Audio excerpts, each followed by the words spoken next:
Food safety के अहदेदारों ने हैदराबाद के शामीर पेट में वाक़ निसार यूनिवर्सिटी कैंटीन का मुआयना किया।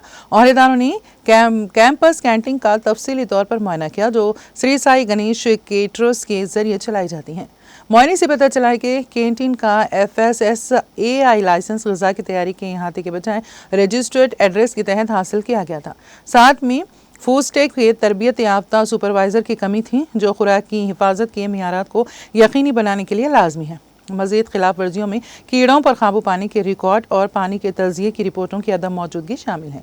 मुआयने के दौरान अहदेदारों ने स्टोर रूम में चूहों की गलाजत और झिंगुरों का पता चलाया। इस मौके पर पाए जाने वाले कच्चे राजमा 90 किलोग्राम पर भी लेबल नहीं लगाया गया था, जिससे खाने की हिफाजत के मज़ीद मसाइल पैदा हुए थे।